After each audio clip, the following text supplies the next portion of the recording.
Salut YouTube, comment ça va les gens? Aujourd'hui on se retrouve pour une nouvelle vidéo et cette fois-ci c'est un thème différent d'habitude. C'est pour un que sont-ils devenus. Donc personnellement j'adore ce concept de vidéo, donc je me suis dit pourquoi pas en faire un, en espérant que le concept vous plaît. Si c'est le cas, comme d'habitude, tu t'abonnes, tu likes, tu commentes et tu partages. Moi ça me donne de la force et ça me motive à faire des vidéos.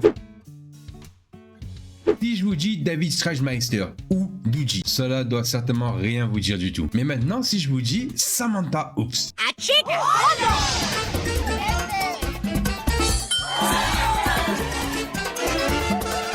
Là, maintenant, ça doit vous parler. Dougie avait fait le buzz à l'époque grâce à sa série Samantha Oops, sortie le 11 novembre 2004 et finie le 30 juin 2007. Je me rappelle de cette série, si je dis pas de bêtises, elle était sur Canal J. Par la suite, en 2008, il tourne une pub pour TV Numérique, une chaîne payante de la TNT. Et oui, avant, la TNT était payante. Ensuite, en 2009, il joue dans la série Missionnaire aux côtés de Jean-Marie Bigard. De 2011 à 2015, il a le rôle d'un policier dans Doc Martin. Ensuite, on ne le reverra plus avant 2017. Puis en 2019, on le reverra dans la saison 3 de la série de Eric Judor, Platane. Actuellement, il est dans la saison 4 de Astrid et Raphaël, une série policière franco-belge, et en dehors de ça, il n'y a rien d'autre à raconter.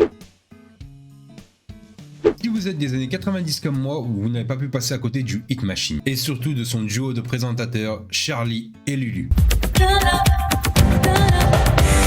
Véritable émission phénomène à l'époque, qui recevait les plus grosses stars nationales et internationales. On a pu y retrouver les Chubby Free comme les Walzer Park ou encore les Backstreet Boys, Britney Spears et plein d'autres. Durant leur carrière d'animateur au Hit Machine, ils se sont amusés à faire aussi plusieurs parodies. Ils ont parodié surtout beaucoup de boys bands, car à l'époque c'est ce qui fonctionnait le mieux. Donc les boys bands sont devenus les Top Boys et ont sorti la chanson Le Feu ça brûle. Ils sortiront même un album, même pas mal. Et même si c'était une parodie, ils connaissent le même succès que les boys bands de l'époque. En 2008, Charlie décide de quitter le Hit Machine, sentant sûrement que le programme commençait à s'essouffler, et Lulu ne se voyant pas présenter l'émission sans son ami, fait de même. Un an plus tard, l'émission s'arrête. En 2011, le duo se reforme pour une tournée spéciale années 90. Génération Dance Machine. Ils sont les maîtres des cérémonies et accueillent toutes les anciennes stars de Hit Machine. En 2016, ils lancent une émission sur internet, Charlie Lulu TV, qui n'aura rien à voir avec le Hit Machine. En 2021, ils animent ensemble Génération Hit Machine, enregistré au Dôme de Paris et diffusé sur W9 le 8 février 2022. Et depuis, c'est silence radio.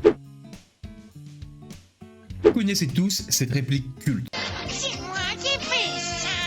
Et oui, il s'agit de Jaleel White, plus connu pour son rôle de Steve Urkel. Au début des années 90, alors qu'il a tout juste 12 ans, Jaleel obtient le rôle du geek Steve Urkel dans la série La Vie de Famille. Grâce à ça, il devient une des enfants stars de l'époque. Depuis, il a pas chômé et a fait des apparitions dans plusieurs séries à succès, comme Dr House, Psych, Les Experts et plein d'autres. En 2012, il participe à l'émission Danse avec les stars US. Il se fera éliminer malheureusement à 3 semaines de la finale. En dehors de ça, il a joué dans plusieurs films avec des petits rôles mais rien d'extraordinaire. Il dira pendant un interview que le rôle de Steve Urkel lui collait vraiment trop à la peau et qu'il n'a jamais su s'en détacher.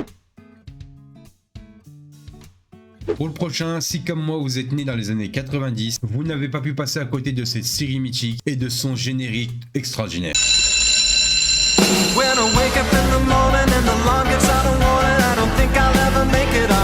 Et oui, la série Sauvé par le Gond, avec son acteur Mark-Paul Gosselaar, a.k.a. Zach Morris. Vous n'allez peut-être pas le croire, mais avant d'être la tête d'affiche de la série, avec son rôle pour Zach Morris, Mark-Paul a joué dans plusieurs publicités, dont une publicité pour Oreo et une autre pour les Schtroumpfs. Par la suite de ses pubs et quelques séries, il obtient enfin le rôle principal pour la série Sauvé par le Gond. Et la série devient très vite un vrai succès. Tous les jeunes de l'époque voulaient s'identifier à lui. À la fin de la série, il a joué dans plusieurs téléfilms, mais rien de bien important pour sa carrière. Et n'aura rien fait d'autre d'extraordinaire, mis à part quelques petits rôles dans des séries. En 2005, étant passionné de cyclisme, il participe au championnat Far West. Il y remporte l'épreuve du sprint par catégorie. C'est aussi en 2015 qu'il obtient la ceinture bleue brésilienne de Jiu-Jitsu. En 2020, il reprend son rôle de Zach Morris dans la suite de la série Sauvé par le Gond. La série se passe 26 ans après le mariage de Zach et Kelly. Elle sera centrée sur sa vie de famille ainsi que les nouveaux étudiants de Bayside. La série continue actuellement d'être produite. Et voilà les gars, c'est fini pour aujourd'hui. Si vous avez aimé le concept, vous savez ce que vous reste à faire. Si je vois que la vidéo vous a vraiment plu, je ferai un épisode 2. En attendant, comme d'habitude, tu t'abonnes, tu likes, tu commentes et tu partages. Moi ça me donne la force et ça me motive à faire des vidéos. On se retrouve très bientôt. C'était Case. Ciao.